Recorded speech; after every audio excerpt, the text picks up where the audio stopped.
प्रिय छात्र छात्राओं, मैं डॉक्टर करुणेश प्रकाश भट्ट, हिंदी विभागाध्यक्ष संत Tulsidas PG college Kadipur, online कक्षा में आपका स्वागत करता हूं। जैसा कि हम हिंदी का महत्व और उसकी उपयोगिता शीर्षक के रूप में एक श्रृंखला चला रहे हैं और जिसके अंतर्गत आज हम हिंदी संस्कार और संस्कृत की भाषा है, हिंदी संस्कार और संस्कृत की भाषा है, इस शीर्षक पर आज हम अपना व्याख्यान प्रस्तुत कर रहे हैं। हिंदी हमारे देश की एक ऐसी भाषा है जो हमारे जनमानस को हमेशा प्रभावित करती रही है। हिंदी संस्कृति और संस्कार की भाषा है। यह हमारे मन और भावना का परिष्कार करने वाली भाषा है। जब हम हिंदी साहित्य के विशाल क्षितिज में प्रवेश करते हैं तो हमें सभ्यता और संस्कृति के अनेक रंग दिखाई देते हैं जो हमारे अंतर्मन को प्रभावित करते हैं या जिसे देखकर हमारा मन खिल उठता है। संस्कारों की महक और संस्कृति की आभा से हमारा हिंदी साहित्य सदियों से जगमगा रहा है। संपूर्ण भक्ति तो संस्कार और संस्कृति का संवाहक रहा है। भक्तिकाल का स्वर्ण ग्रंथ रामचरितमानस हमारे समाज और हमारे संस्कारों को हमेशा प्रभावित करता रहा है। रामचरितमानस तो संस्कारों की ऐसी गंगा है जिसमें अवगाहन कर कोई भी अपने तन मन को पावन कर सकता है। इसके अलावा कबीर, सूर, जायसी और अनेक संत कवियों की वाणी संस्कार और सदाचार से आप्लावित रही है और जिसकी ध्वनि हमें हमेशा सुनाई देती रही है। मर्यादा पुरुषोत्तम राम और जगत जननी सीता का आदर्श चरित्र, भरत की भाव भक्ति, लक्ष्मण का भ्रातृत्व प्रेम, उर्मिला का अद्भुत त्याग, राजा दशरथ की वचनबद्धता, महाबली हनुमान की सेवा भावना और भक्त की पराकाष्ठा हमारे सांस्कृतिक मूल्यों की धरोहर है।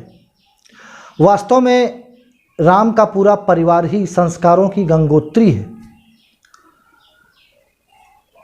तुलसी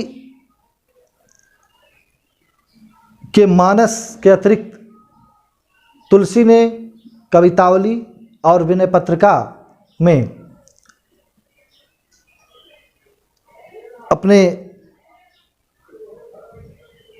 आदर्श और संस्कृति की ऐसी छाप छोड़ी है जो युगों युगों तक हमारे मन मस्तिष्क को प्रभावित करती रहेगी।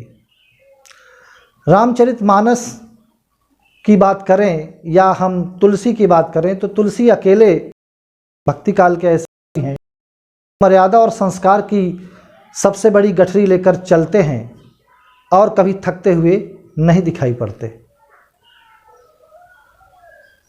तो इस प्रकार संस्कार, संस्कृति या मर्यादा की बात करें तो तुलसीदास जी का साहित्य, उनका समग्र साहित्य हमारे जीवन को संस्कारित करता है। पूरा तुलसी साहित्य मर्यादा और संस्कारों का अद्भुत भंडार है।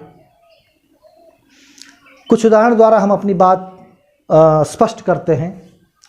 कवितावली का उदाहरण लेते हैं। जब वनगमन करते हुए राम और सीता चल रहे हैं तो सीता जी इतनी कोमलांगी हैं कि उन कुछ ही कदम चलती हैं तो उनके मस्तक पर पसीने की बूंदें आ जाती हैं और वो राम से कहती हैं कि आप पर्णकुटी कहाँ बनाओगे। और इस दृश्य को देखकर राम की आंखों में आंसू आ जाते हैं। कितना सुंदर चित्रण है, देखें।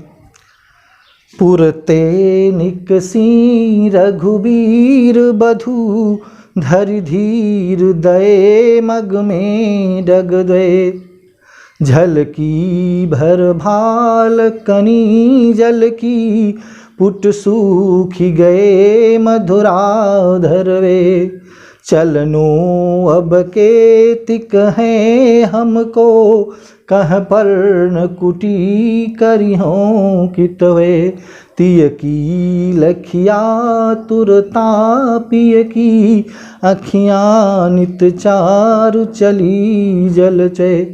तो इस प्रकार से सीता की उस विह्वलता को राम देखते हैं। जब सीता की आंखों में आंसू आ जाते हैं, मतलब सीता के मस्तक पर पसीने की बूंदें आ जाती हैं, चंद कदम ही चलती हैं कि सीता जी थक जाती हैं और राम से कहती हैं कि आप स्वामी जी पर्णकुटी कहाँ बनाएंगे।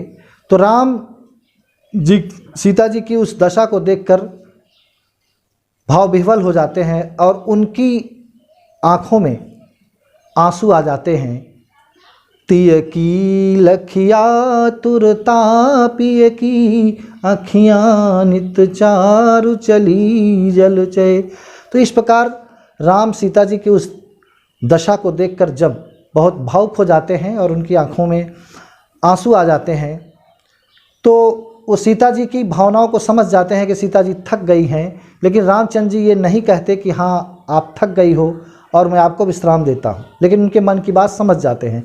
इसी प्रकार सीता जी भी ये नहीं कहती सीधे सीधे कि स्वामी जी ठहर जाइए मैं थक गई हूँ। दोनों एक दूसरे की भावनाओं का सम्मान करते हैं। सीता जी अगर कह देती तो राम रुक जाते और राम भी अगर सीता जी से कह देते कि हाँ हाँ आप थक गई हो मैं विश्राम दे रहा हूँ, तो कहीं ना कहीं सीता की भावनाओं को ठेस लगता। तो इस प्रकार एक दूसरों की भावनाओं को समझते हुए, एक दूसरों के मन की बात को जानते हुए भी वे ऐसी कोई बात नहीं कहते जो एक दूसरे को ठेस पहुँचाए। और इस प्रकार आगे के पदों में यह है कि रामचंद्र जी कांटा निकालने के बहाने थोड़ी देर रुकते हैं और उसी माध्यम से, उसी बहाने सीता जी को विश्राम मिल जाता है। तो कांटा निकालने का अभिनय करते हैं, कांटा गड़ा नहीं है लेकिन कांटा निकालने का एक दृश्य उपस्थित करते हैं जिससे जानकी जी को विश्राम मिल जाता है। तो ये प्रसंग ये सिद्ध करता है कि दाम्पत्य जीवन में अगर एक दूसरे की भावनाओं का इस प्रकार सम्मान किया जाए तो निश्चित रूप से दाम्पत्य जीवन बड़ा ही सुंदर हो सकता है और उसमें कटुता नहीं आ सकती या बहुत कम आ सकती है।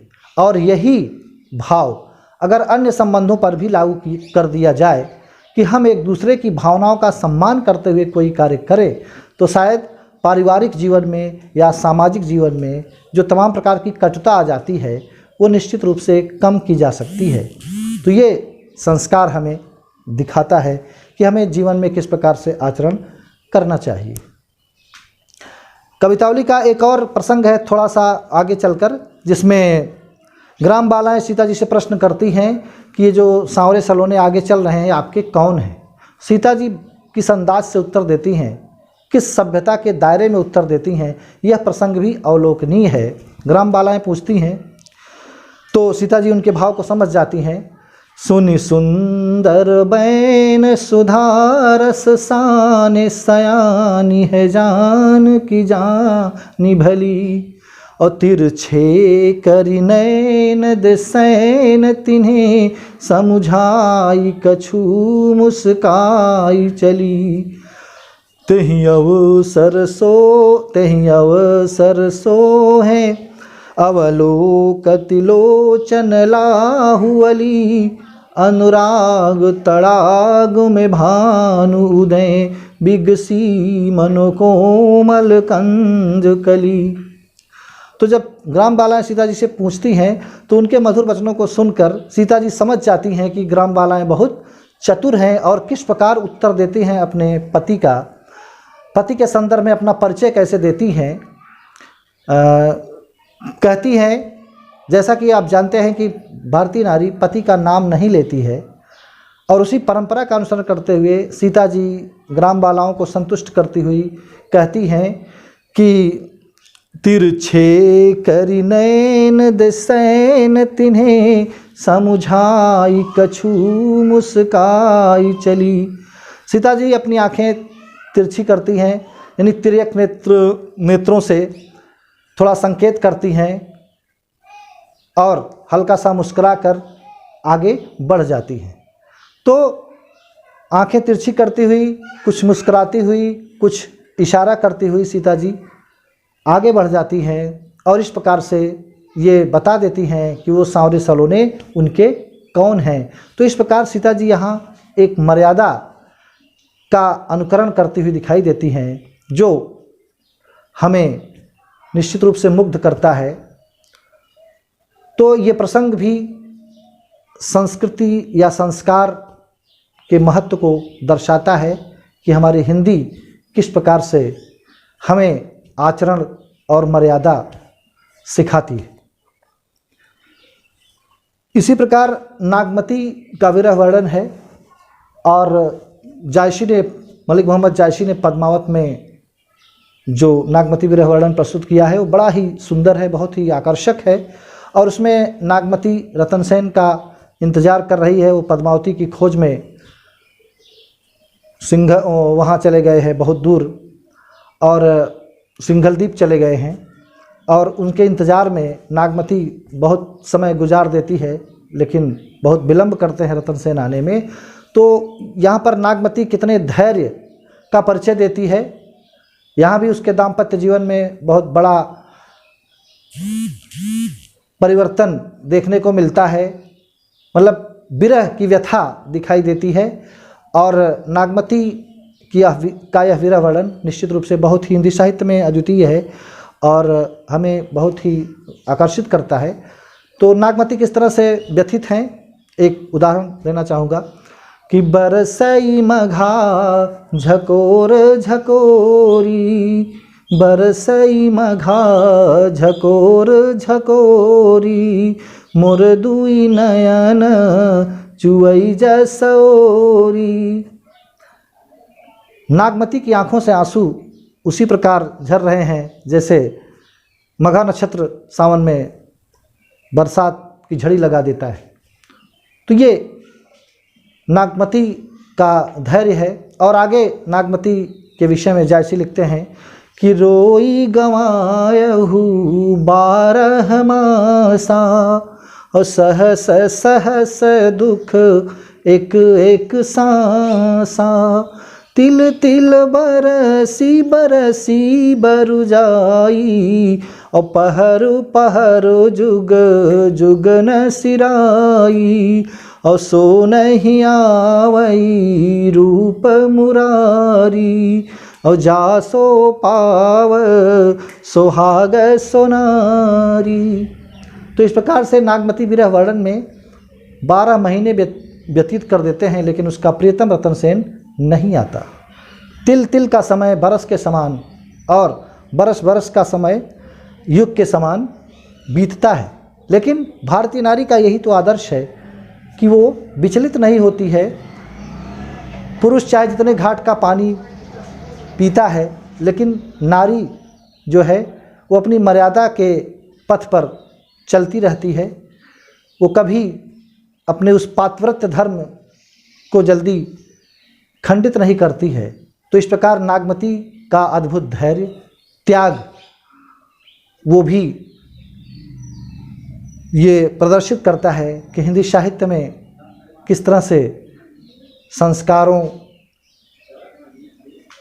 की प्रधानता है, किस तरह से संस्कार और संस्कृति का भाव या उसका दृश्य दिखाई देता है, जो हमें कहीं न कहीं हमारे मन, हमारे दिल को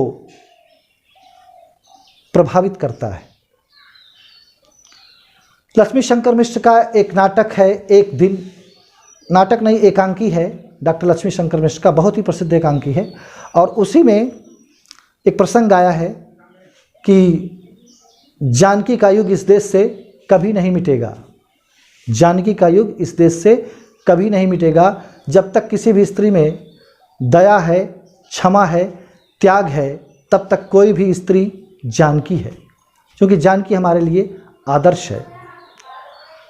तो हम देखते हैं कि इसी प्रकार से तमाम प्रसंग हिंदी साहित्य में हैं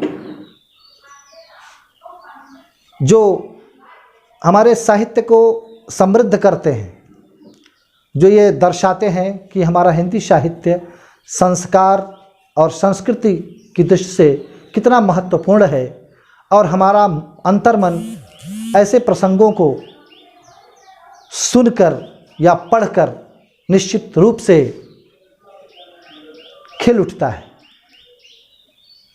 ये विषय बहुत बड़ा है, अगर हम व्याख्यान देते रहें तो बहुत समय हो सकता है, लेकिन कुछ झलकियाँ थी जिसके माध्यम से हमने आपको हिंदी साहित्य में संस्कार के महत्व का निरूपण किया।